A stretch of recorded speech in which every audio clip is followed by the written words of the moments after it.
कैसे हैं आप सभी? All good? Okay, so today we are going to discuss hepatitis, क्योंकि आज है world hepatitis day. Why do we celebrate it and what is the need of world hepatitis day? इसे समझने के लिए let's call Mrs Manisha Pandey on the stage. Good morning everyone. अब start करते हैं बेटा. Why do we need world hepatitis day? हम इसका सेलिब्रेशन क्यों करते हैं या इसकी अवेयरनेस क्यों जरूरी है? तो जैसे raise awareness, promote prevention, encourage testing, reduce stigma, improve access of treatment, support global goals. जैसे एजुकेट करेंगे हम लोगों को हेपेटाइटिस, किसी बड़े टेस्ट की जरूरत नहीं है. अगर वो एक्यूट है तो, अगर क्रोनिक स्टेज में चला गया है तब तो फिर करवाना पड़ेगा, जैसे सीटी स्कैन, एमआरआई, अल्ट्रासाउंड. उसके पहले कुछ अगर एक्यूट में है तो हम छोटे छोटे टेस्ट से उसको जान सकते. एनाटॉमी ऑफ लीवर, जैसे ये हमारा इंटरनल लार्जेस्ट ऑर्गन है हमारी बॉडी का. तो ये एक फुटबॉल के तरह होता है. अगर इसे वेट किया जाए तो अबाउट ये 3 पाउंड्स एडल्ट में होता है, ठीक है. और अगर इसका वेट किया जाए, वेट में हम देखें तो 1.2 to 1.5 किलोग्राम. स्ट्रक्चर्स की बात करें बेटा जब हम इसकी, तो इसमें 2 लोब्स होते हैं, ठीक है. एक होता है राइट लोब और एक होता है लेफ्ट लोब. जो राइट लोब होता है वो हमारा साइज में बड़ा होता है, जो लेफ्ट लोब होता है वो साइज में छोटा होता है कंपेयर टू राइट लोब, ठीक है. और ये जो लीवर होता है हमारा, ये हमारा एब्डोमेन के ऊपर और डायाफ्राम से नीचे होता है. अब अगर हम फंक्शन की बात करें कि ये फंक्शन क्या करता है, तो ये क्या करता है बेटा फंक्शंस में? किसी को पता है हमारा लीवर क्या करता है? डिटॉक्सिफाई करता है ब्लड को, ठीक है. और सबसे पहले तो इसका जो मेजर फंक्शन है बेटा वो है ये बाइल, ठीक है, प्रोड्यूस करता है. बाइल का वर्क क्या होता है हमारी बॉडी में? डिस्ट्रॉय करता है ओल्ड आरबीसीज को, प्रोसेस करता है न्यूट्रिशन की बेटा, रेगुलेट करता है ब्लड कॉम्पोजिशन को, और प्रोड्यूस करता है बाइल जूस जो हमारे मेटाबॉलिज्म में या डाइजेशन में हेल्प करता है. फिर प्रोड्यूस करता है प्रोटीन एंड कोलेस्ट्रॉल्स को, ब्रेक डाउन करता है अल्कोहल एंड मेडिकेशंस को, कंट्रोल करता है 500 मेटाबॉलिक प्रोसेस. तो अभी हमने क्या देखा? लिवर की एनाटॉमी, लिवर का स्ट्रक्चर, लिवर के function. Liver bile production, produces bile necessary for digestion and absorption of fat. Bile के बारे में आई होप अभी तक आप लोग जानते होंगे अच्छे से. बाइल बहुत ज्यादा जरूरी होता है आपके फूड को डाइजेस्ट करने के लिए. Next is excretion, eliminates bilirubin, a by product of RBCs, break down, excrete cholesterol and drugs. अभी देखो आप सभी की बॉडी में रेड ब्लड सेल्स हैं. आपका रेड ब्लड सेल का जब भी ब्रेक डाउन होता है तो हीमोग्लोबिन सेपरेट हो जाता है, राइट. वो हीमोग्लोबिन से बनता है बिलिरुबिन. वो बिलिरुबिन आपकी बॉडी से एक्सक्रीट आउट होना बहुत ज्यादा जरूरी है. अगर बिलिरुबिन आपकी बॉडी से एक्सक्रीट आउट नहीं होगा तो क्या कॉम्प्लिकेशन होगी? आपको जॉन्डिस हो जाएगा.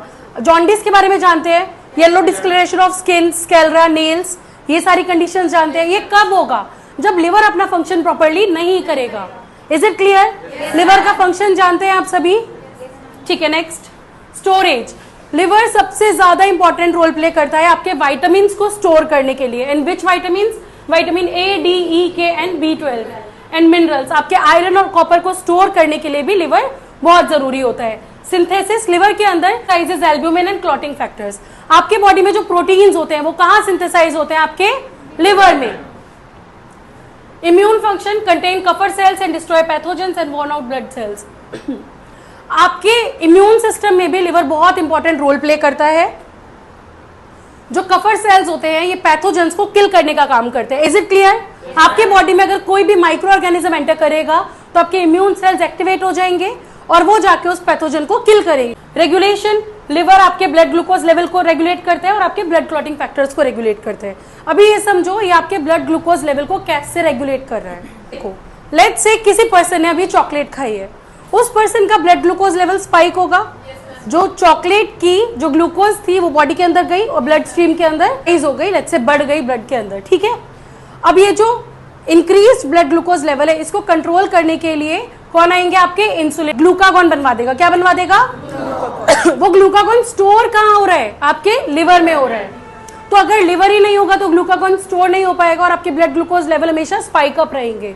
Is it clear? लिवर की इंपॉर्टेंस समझ में आई, उसके फंक्शन समझ में आए.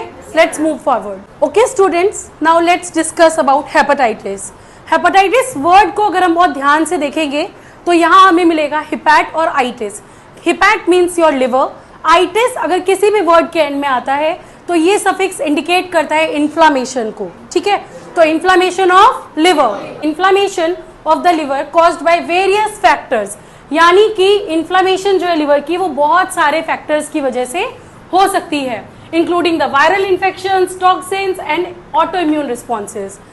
इसका मतलब लिवर में जो इन्फ्लामेशन हो रही है वो सिर्फ किसी एक पर्टिकुलर चीज की वजह से नहीं है, बहुत सारे फैक्टर्स हैं जो लिवर को इन्फ्लाम कर सकते हैं।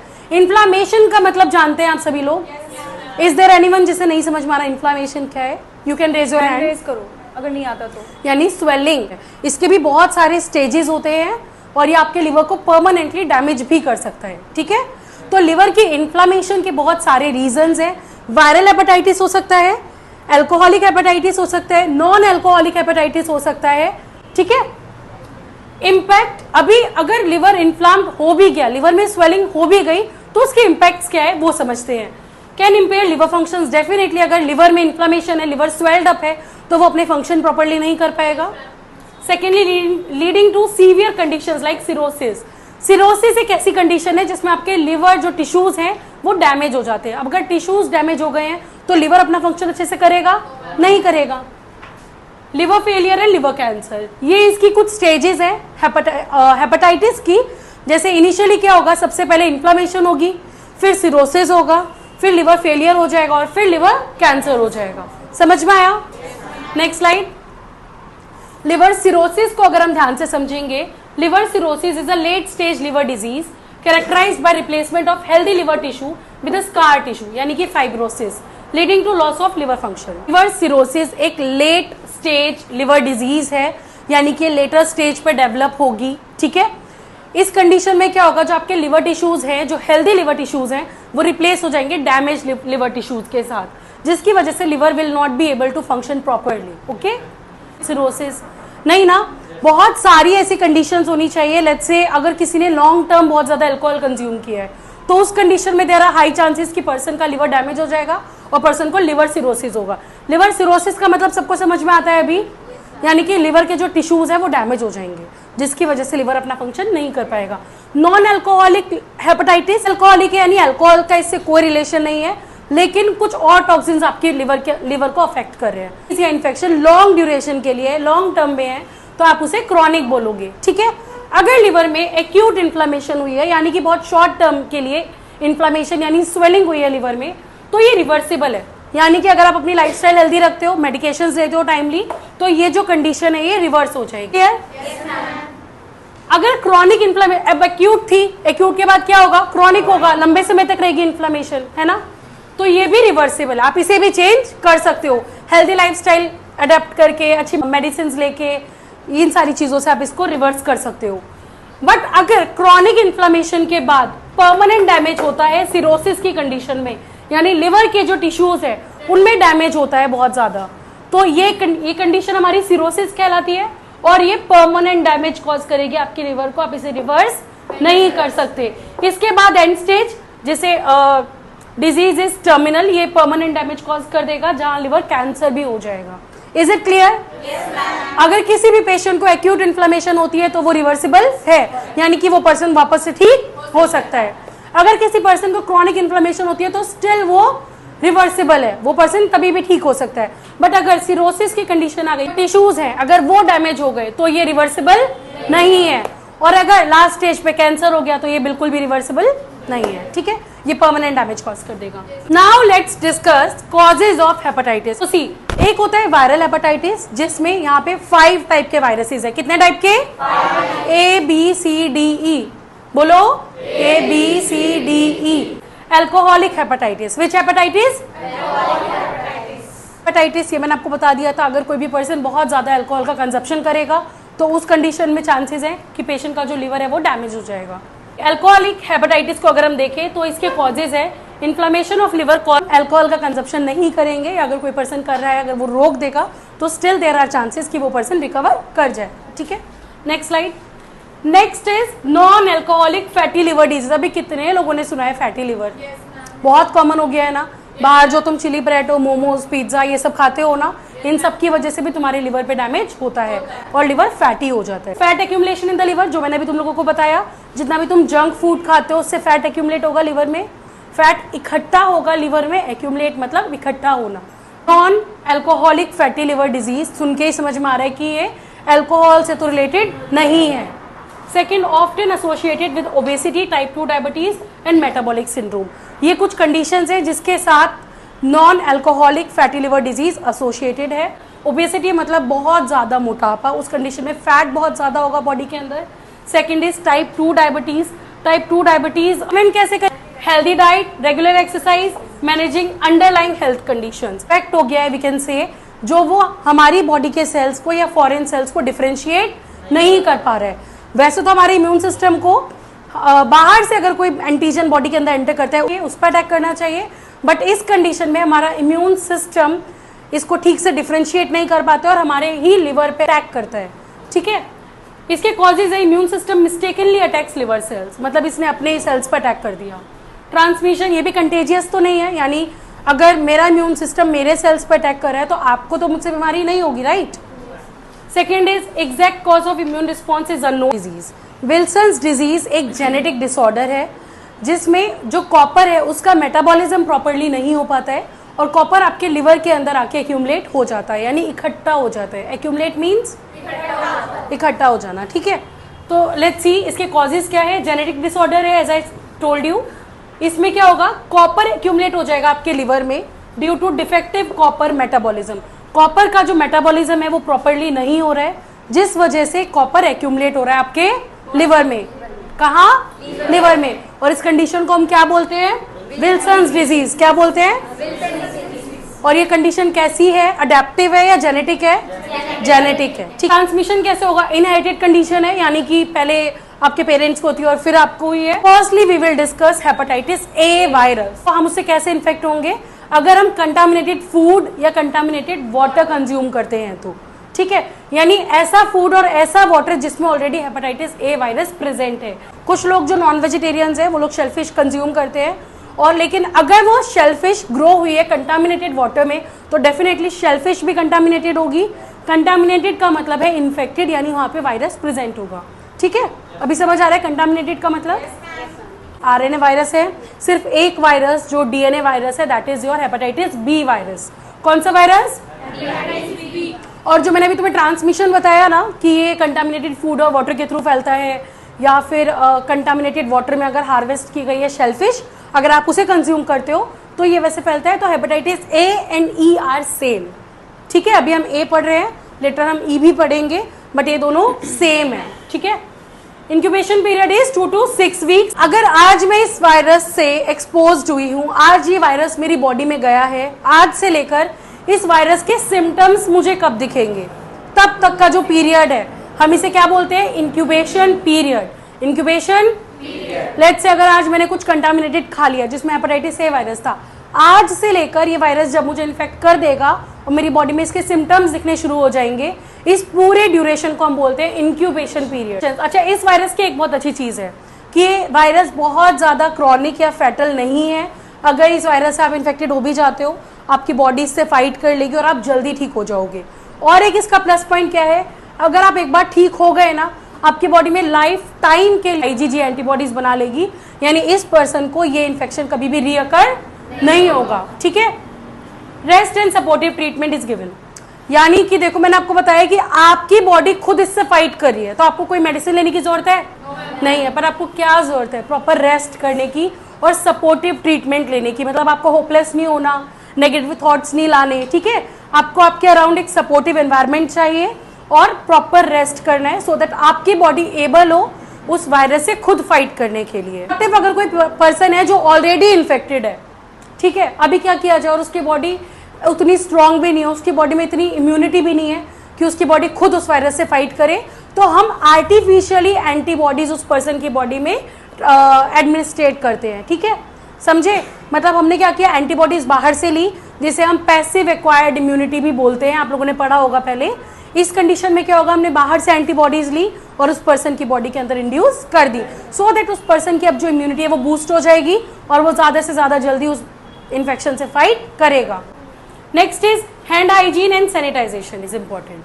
मतलब time to time hand hygiene perform करना। Is the only virus which is a DNA virus. Okay, अभी हमने बाकी जितने भी वायरसेस के बारे में पढ़ा या और पढ़ेंगे वो सभी आरएनए वायरसेस हैं, लेकिन सिर्फ hepatitis B virus is the only virus जो डीएनए वायरस है। अभी कैसे ये इन्फेक्शन एक पर्सन से दूसरे पर्सन में फैलेगा? अगर लेट्स से मैं ही इन्फेक्टेड हूं और अगर मेरी यूज की हुई सिरिंजेस आप में से कोई भी यूज करेगा तो ये ट्रांसमिट होगा। अगर मेरा ब्लड का ट्रांसफ्यूजन आपकी बॉडी में होगा तो ट्रांसमिट होगा। मेरे यूज किए हुए इक्विपमेंट्स अगर आप लोग यूज करोगे तो इन्फेक्शन कॉज होगा। ठीक है, नेक्स्ट इज अनप्रोटेक्टेड सेक्स, यानी कि सेक्सुअली ट्रांसमिटेड डिजीज है ये भी, और ब्लड ट्रांसफ्यूजन्स के द्वारा आईवी ड्रग यूजर्स का और पेरिनेटल। आईवी ड्रग यूजर्स का मतलब है जो लोग इंट्रावेनसली ड्रग्स लेते हैं, ये लोग इतना कोई सेफ्टी का ध्यान नहीं देते, कोई प्रिकॉशंस नहीं लेते। मैंने निडल यूज किया है, वो सब आपस में शेयर करते हैं। ठीक है, समझ आ गया?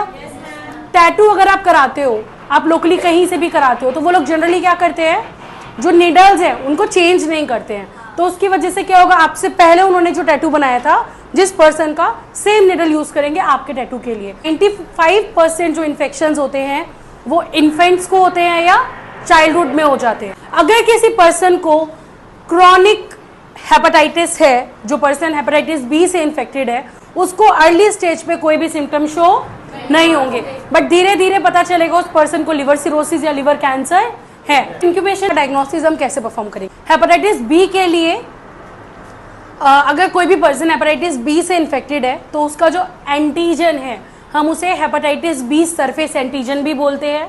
क्या बोलते हैं? Surface antigen, HBsAg। क्या बोलते हैं? हम पर्सन के ब्लड में इस एंटीजन का पता लगाएंगे। अगर ये एंटीजन मिलता है तो हम समझ जाएंगे जो इन्फेक्शन है वो एक्टिव स्टेज पे है। हम इसके लिए HBs एंटीबॉडीज का टेस्ट भी कर सकते हैं, यानी कि हेपेटाइटिस बी सरफेस एंटीजन के अगेंस्ट जो एंटीबॉडीज हमारी बॉडी ने बनाई है, हम उन एंटीबॉडीज का टेस्ट भी कर सकते हैं।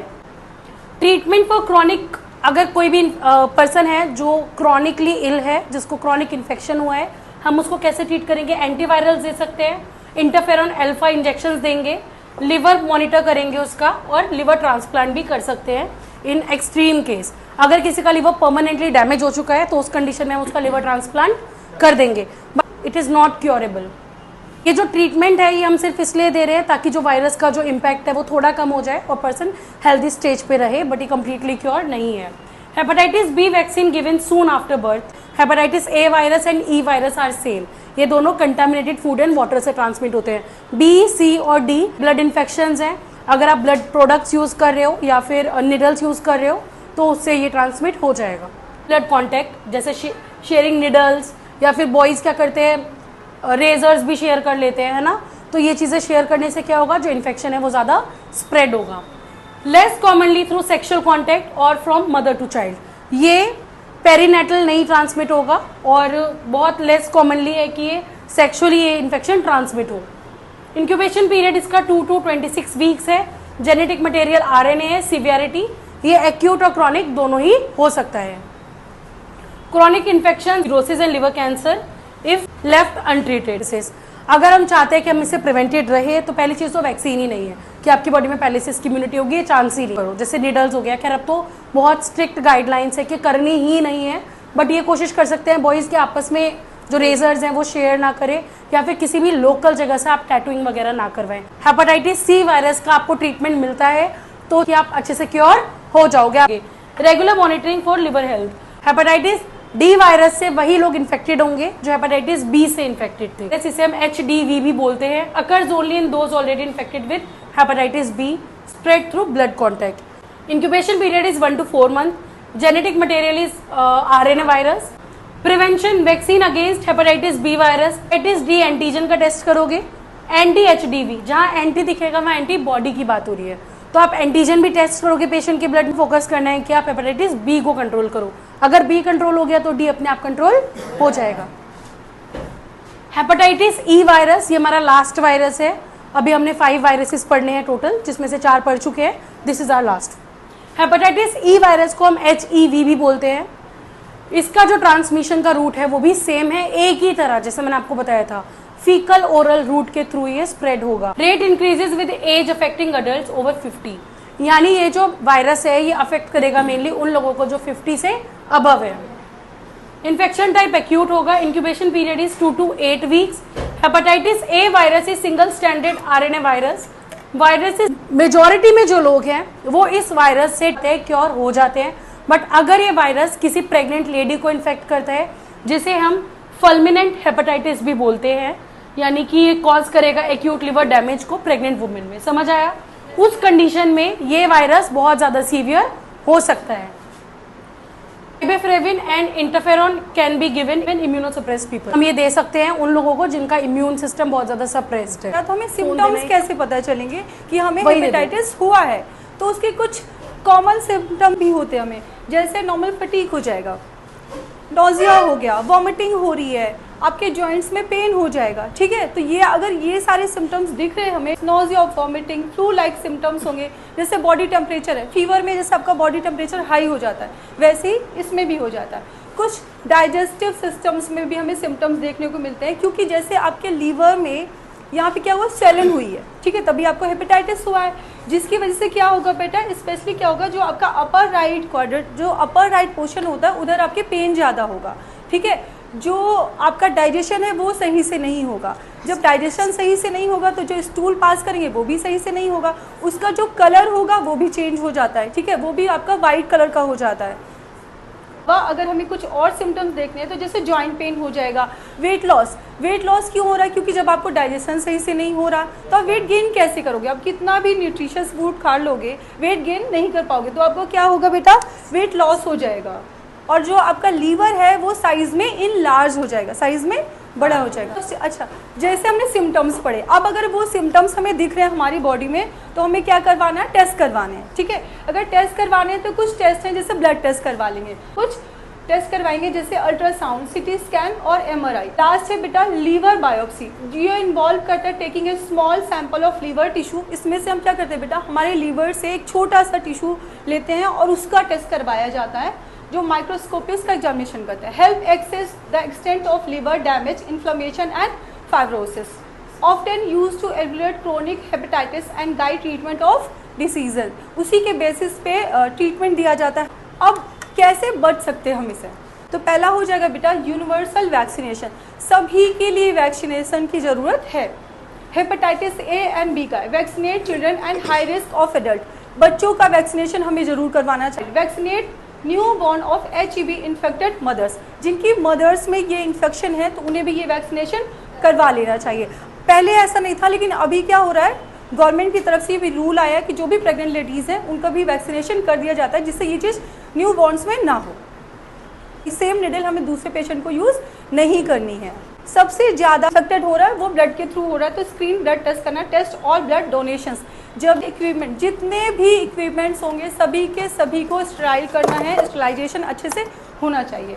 फिर है एजुकेशन एंड अवेयरनेस। ये सबसे मोस्ट इंपॉर्टेंट है बेटा, इसके लिए हमें पब्लिक कैंपेन्स करने चाहिए, अर्ली डिटेक्शन। अगर लोगों को हम अवेयर करेंगे, जैसे नाम सबने सुना होता है लेकिन किसी को पता नहीं होता कि कैसे प्रिकॉशन लेनी हमें, ठीक है? तो अवेयर करना है लोगों को। जैसे अब आज आप सब सुन रहे हो ना, तो घर जाओ, घर पे भी सबको बताओ। जरूरी नहीं बेटा सबको ये चीज़ें पता हो, ठीक है? तो आपको सबको बताना है इसके बारे में। हर एक पेशेंट को जो इन्फेक्टेड है सभी को टाइमली ट्रीटमेंट मिलना चाहिए, ठीक है? अभी ट्रीटमेंट में भी provide effective treatments for HBV and HCV। Hepatitis B virus से जो लोग इन्फेक्टेड है और हेपेटाइटिस सी वायरस से जो पर्सन इन्फेक्टेड है उनको टाइमली ट्रीटमेंट मिलना चाहिए। Comprehensive care manage chronic hepatitis and liver health. World hepatitis day है जो हम सभी लोग मिलकर इसके अगेंस्ट अवेयरनेस फैला रहे हैं, है ना? अगर ये डे नहीं होता तो क्या आज आप सब हेपेटाइटिस के बारे में जानना चाहते? नहीं जानना चाहते। क्या हम सेमिनार कंडक्ट करते? नहीं करते। बट जब तक लोगों को प्रॉपर अवेयरनेस नहीं होगी, नॉलेज नहीं होगी, तो हम हेपेटाइटिस को कम कैसे करेंगे? नहीं कर सकते ना। सिर्फ हेपेटाइटिस ही नहीं, वर्ल्ड में होने वाली कोई भी बीमारी अगर हमें प्रॉपर नॉलेज नहीं है तो हम उसे क्योर ही नहीं कर सकते। बहुत सारे ऐसे रिसर्च सेंटर्स हैं जहाँ पे वायरसेस की स्टडी हो रही है, ठीक है? जहाँ वैक्सीन्स बन रही है, लोगों को फ्री में वैक्सीन्स प्रोवाइड कराई जा रही हैं। इन सब से क्या होगा, एक पॉइंट आएगा जब हेपेटाइटिस इस वर्ल्ड से एलिमिनेट हो जाएगा। Preventing hepatitis for health care workers. बच्चों अभी मेरी बात ध्यान से सुननी है सभी को, क्योंकि आप सभी लोग पैरामेडिकल स्टाफ हो, you all are going to work at hospitals. आप सभी लोग हाई रिस्क पे होगे, सिर्फ हेपेटाइटिस से नहीं, वर्ल्ड में होने वाले किसी भी इन्फेक्शन से, ठीक है, क्योंकि आप पेशेंट के बहुत क्लोज रहोगे, स्पेशली मेडिकल लैब टेक्नोलॉजिस्ट हो गए या कोई भी ऐसा डिपार्टमेंट जो पेशेंट के सैंपल्स को ट्रीट कर रहे हैं डायरेक्टली, ठीक है। वैक्सीनेशन ये सभी के लिए है। जब भी आप हॉस्पिटल में वर्क करने जाओगे या इंटर्नशिप करने जाओगे, you all have to make sure कि आप लोग प्रॉपरली वैक्सीनेटेड हो हर एक इन्फेक्शन के अगेंस्ट, है ना, सो दैट आपकी बॉडी उस इन्फेक्शन के अगेंस्ट इम्यूनिटी डेवलप कर सके, ठीक है। Next is personal protective equipment. अभी जस्ट मैंने आपको बताया, हम इसे शॉर्ट में PPE भी बोलते हैं, ठीक है। PPE के अंदर क्या क्या चीजें आती हैं, आप लोग बताओ। Safe handling of sharps. अभी जितनी भी शार्प चीजें हैं आपके पास, आप उसे बहुत केयरफुली ट्रीट करेंगे, जैसे कंटेनर्स, नेवर रिकैप निडल्स, तो उस पर कैप लगाने का ट्राई करते हैं सभी।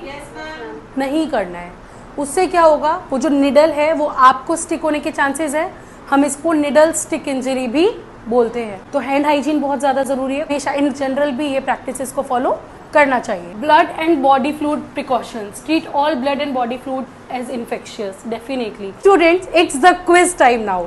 अभी तक हम लोगों ने आपको हेपेटाइटिस के बारे में जितनी भी इंफॉर्मेशन दी है, अभी आप लोगों को हम टेस्ट करेंगे आपको वो कितना समझ आया। Are you guys ready? Yes ma'am. Your questions, make sure कोई भी बच्चा आपस में डिस्कस नहीं करेगा, आपको सिर्फ क्वेश्चन नंबर और करेक्ट आंसर लिखना है।